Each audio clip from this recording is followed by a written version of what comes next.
اعوذ باللہ من الشیطان الرجیم بسم اللہ الرحمن الرحیم لا اقسم بیوم القیامہ ہم کو روز قیامت کی قسم، ولا اقسم بالنفس اللوامہ اور نفس لوامہ کی کہ سب لوگ اٹھا کر کھڑے کیے جائیں گے۔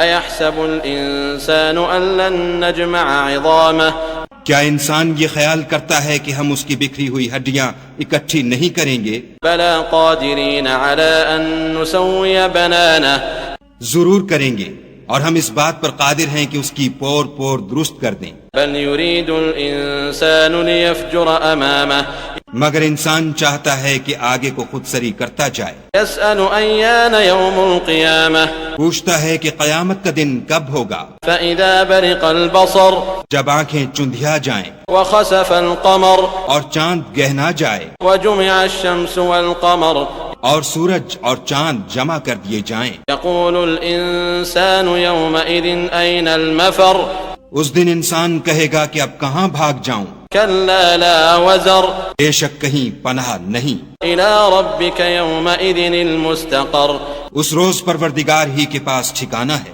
ينبأ الإنسان يومئذ بما قدم وأخر اس دن انسان کو جو عمل اس نے آگے بھیجے اور جو پیچھے چھوڑے ہوں گے سب بتا دیے جائیں گے۔ بل الإنسان على نفسه بصيرة بلکہ انسان آپ اپنا گواہ ہے، ولو ألقى معاذيره اگرچہ عذر و معذرت کرتا رہے۔ لا تحرك به لسانك لتعجل به اور اے محمد صلی اللہ علیہ وآلہ وسلم، وحی کے پڑھنے کے لیے اپنی زبان نہ چلایا کرو کہ اس کو جلد یاد کر لو۔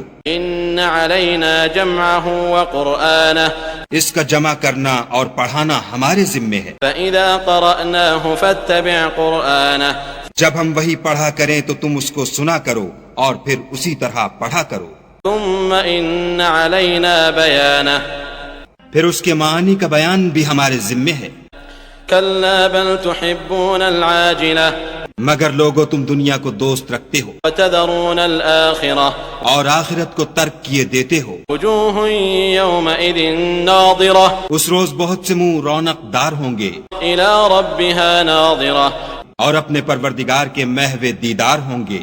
ووجوه يومئذ باسرة اور بہت سے منہ اس دن اداس ہوں گے، تظن أن يفعل بها فاقرة خیال کریں گے کہ ان پر مصیبت واقع ہونے کو ہے۔ كلا إذا بلغت التراقي دیکھو جب جان گلے تک پہنچ جائے وقيل من راق اور لوگ کہنے لگیں اس وقت کون جھاڑ پھونک کرنے والا ہے، وظن أنه الفراق اور اس جاں بلب نے سمجھا کہ اب سب سے جدائی ہے، والتفت الساق بالساق اور پنڈلی سے پنڈلی لپٹ جائے۔ إلى ربك يومئذ المساق اس دن تجھ کو اپنے پروردگار کی طرف چلنا ہے۔ فلا صدق ولا صلى تو اس عاقبت ناندیش نے نہ تو کلام خدا کی تصدیق کی نہ نماز پڑھی، ولكن كذب وتولى بلکہ جھٹلایا اور منہ پھیر لیا۔ ثم ذهب إلى أهله يتمطى پھر اپنے گھر والوں کے پاس اکڑتا ہوا چل دیا۔ أولى لك فأولى افسوس ہے تجھ پر پھر افسوس ہے، ثم أولى لك فأولى پھر افسوس ہے تجھ پر پھر افسوس ہے۔ أيحسب الإنسان أن يترك سدى کیا انسان خیال کرتا ہے کہ یوں ہی چھوڑ دیا جائے گا؟